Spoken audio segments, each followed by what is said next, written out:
back again with another Motion 5 tutorial, and this tutorial I'm going to explain light to you, and I'm going to show you a few examples on things that we can do with light. So if you want to follow through, please feel free to do so. I just feel that if I explain things to you and you understand exactly how things work, then you can use them more effectively. So let's get on, and you can follow me through if you want.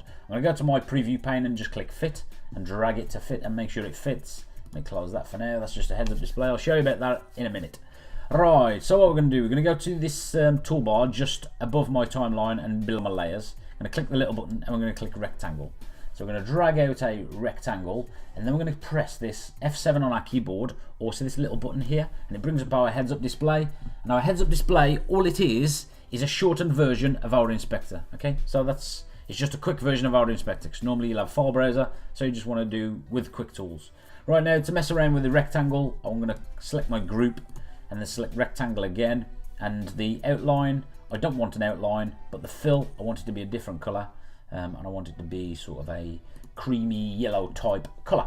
Okay, and then we're going to add a camera, and it'll ask me if I want to switch to 3D. Yes, I want to work in a 3D environment. Right now, remember this is light, so I'm just setting up something that will demonstrate the light to you. And like I said, if you want to copy me along, then please feel free to do so. You can go to my camera and see where I am in my environment, my pan camera view in the top right hand corner. Go back to rectangle, and all I'm going to do is position this rectangle so it's sort of sat on the 3D floor. And you don't have to do this. I'm just doing it because it's good practice, really. It's so if you're sort of following through tutorials, it's good practice to do things correctly. So I'm just going to drag this plane or this rectangle out, so it's nice and big on my screen like that, and I'm happy with that. Right, just leave it there for the time being. Then I'm going to add some text onto the top of this plane, and I'm going to call this text lights. So I'm going to highlight my lights and go to my F7 or my heads up display, and make it sort of a grey colour, and then I'm going to drag the size up so the text is a little bit bigger so you can see what's happening. And then I'm going to deselect that lights and reselect the lights and just move it up above the plane, so it looks as though it's sort of sat on the floor. Okay, so yeah, that looks so you could drag out the floor, you could keyframe that out the floor like that if you wanted to, but yeah, so now that looks as though it's sat on the floor. Now we're going to do the lights. Okay, so what I'm going to want to do, I'm just going to close that heads up display for now, and I'm going to click a new layer here in the bottom left, again above my timeline, just below my layers, new layer, and I'm going to drag the layer to the very top of my layers pane in the project. Now this is just, there's no reason to do this, it's just good practice to show you that it can actually that can actually happen. I'm going to call this light. So now on this layer, I'm going to add a light, create a light here, and this is where the tutorial sort of starts from now. I know I've probably gone sort of 3-4 minutes in, but this is where it starts for real from now. So I've selected my light, I'm going to drag it into my light project, into my light group right there, and I've got my light selected. Now if I press obviously I can do everything with my inspector if I want to, but there's not a lot in the lights that you can't do in your heads up display. So let's use the heads up display just for now. Right, I'm going to come back to the point light because that's the one we're going to use. So we're going to start at the top. So in our drop down box here, I'm going to go to ambient. Now ambient light is very, very simple, and there's very few things that you can do with it. You can turn the intensity up or down, and if I had an ambient light on, unless it was really intense like this, if I turned it off, it doesn't really make a lot of difference. It's just the intensity of the light is what an ambient light does. And obviously you can change the colour with the colours drop down there. Okay, simple. Directional light. When you do a directional light, now I'm just going to move it up a little bit.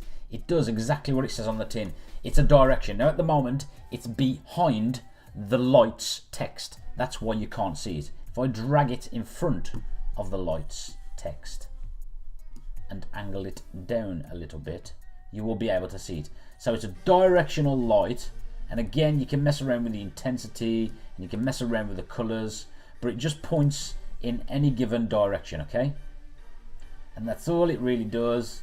points in any given direction, up or down, and you can move it either here with these toolbars here, or you can move it in the heads-up display here. So if you look in the inspector, there's not really a lot that you can do with the lights that you can't do on the heads-up display. Now let's go to spotlight. So a spotlight is a bit like, imagine a lampshade, a light shade, and if you move that light shade, it would do different things to the lights, and we can do that with a heads-up display in the cone angle. So we can make it like a spotlight, bigger or smaller. And now just to demonstrate this to you, let me just move this around like this so it's in a spotlight. With the cone angle, obviously makes it bigger. Now the soft edges, if you look at the edges just around here, if I mess around with the soft edges, it sort of doesn't make it quite as sharp like this, it softens the edge, and that's exactly what it does. The fall off start and the fall off itself, if you watch the fall off start, sort of brightens the center of it, brightens and sharpens the center of it. The fall off end does the back of it, if that makes sense to you. And the intensity again makes it really bright or really not so bright, and then the color as well, you can change the color. Again, we can rotate the light, and you can sort of keyframe the light backwards and forwards, and I've done this in a different tutorial as well. Right, okay, so the point light is what we're going to what we really want to concentrate on. Now the point light, it does quite a lot actually. So let's look at the intensity, and let's brighten the intensity up a little bit, and let's raise the light a little bit more. Let's mess around with the fall off, because that's where it's not looking quite so cool with the fall off. And then let's drag the light back towards the lights like this, and then drag it up a little bit and back in front of the lights. So that's sort of, yes, that's sort of where I want my light. So I could do a few things with this now, right? I'm going to turn my shadows on, so you notice my shadows, and then I can turn the softness, the shadow softness up or down, and I can move my light with this thing here. So we're going to keyframe the light. We're just going to make a different, make the environment look a little bit different in our final project. So let me show you some of the shadows. If I open in the inspector, so click inspect if you haven't got it already selected, highlight the shadows here, turn it on, and then click show just here. And then I'm going to change the color of my shadows to be a grey type colour, and it just turns the shadows down a little bit, and I prefer it. I just think it looks a little bit nicer. Okay, so now with this light, what I'm going to do, let's do with the shadows, I'm going to drag it here. So with this light, I'm going to put it off my screen, and I'm going to click record. So I'm going to add a keyframe. I'm going to put it at the end of my timeline, drag it across and out a little bit, and then that's keyframe that as well. But what I'm going to do to make it look a little bit sharper with my camera, I'm going to keyframe my camera. So my camera's where it is at the moment, and I'm going to use these tools here. I'm going to use the rotate tool quite a bit. I'm going to press record for my keyframe start, and here, when the light gets to here, I want the camera to rotate to here like this. Then when it gets to here, I want the camera to rotate here like this, back around here like this, and then scale out a little bit just to here. And then when it gets to here, I want it to scale in like this. So then let's have a look at that.